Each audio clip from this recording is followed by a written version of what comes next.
concerned are you about the chain of events here? Donald Trump truth socialing at 9:37 a.m. This is a great time to buy DJT, which is the ticker for his company.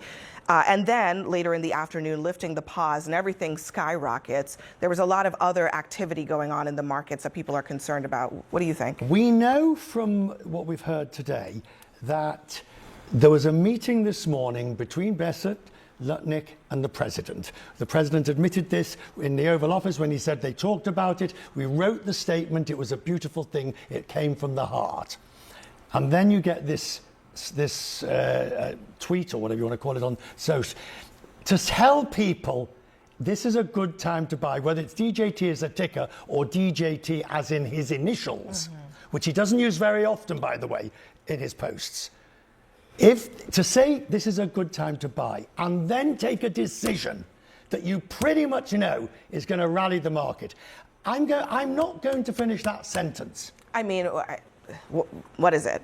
Tinkering with the markets, I hope not. Allowing for insider, because anybody that was privy to that conversation or knew what was happening could have taken that information and done something with it. Anybody who read that tweet, that social and had an inkling of what he might do or anything like that, it's just, you don't do it. It's as simple as that.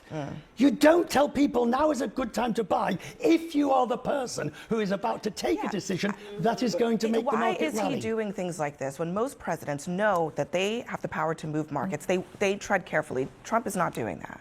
Yeah, I mean, he is radically transparent. Everything that is on his mind, he tends to either put out in front of the press in the Oval Office or out on his social media. I don't think today's commentary is any different than he operates on any other day. And I think it's been true for time immemorial that when a president speaks, however they speak, markets do move. And it's not the first time it's ever happened. Do you think it's appropriate for the President of the United States, knowing he's about to take a decision that is going to buoy the market, to actually put out a social posting saying, now is a good time to buy? And anybody who might know his thinking on these issues might say, hey, I hope he's going to do so. I don't know. I'm just saying. Yeah, Tiffany? But because he's doing something unethical and he's doing it before the American people, that doesn't make it right. He doesn't get to wear that as a badge of honor. I also get nervous, respectfully, when we talk about the economy in terms of the market, because I think about the average person at home who is going to the grocery store, figuring out how to pay their mortgage every day. And the economy for them is not whether or not to buy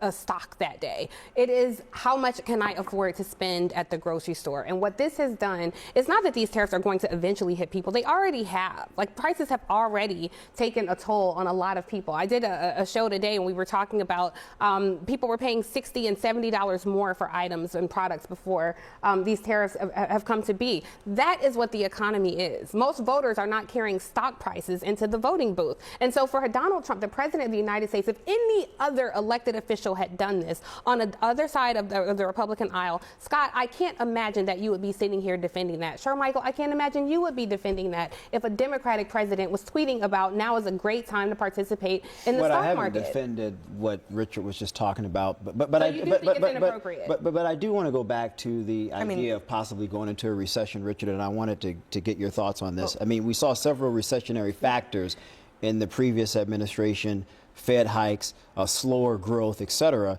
and we were able to avoid it then. We haven't really seen economic activity constrict thus far. We'll have to see what consumer confidence and spending ultimately is as we go through Q2 of this year.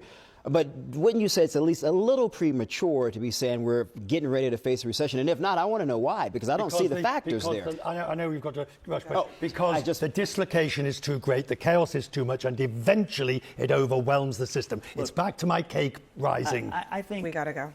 Well, I think he watched Diamond on TV, but I also think he was hearing from private advisors. I think he was hearing from members of Congress, who, by the way, he's negotiating with over, his reconciliation package right now. I think a lot of advice was coming in that led into the day's activities. And, if renegotiating with our allies over a 90-day period is the net result of this, isn't that a good thing? His own administration is not even on the same page.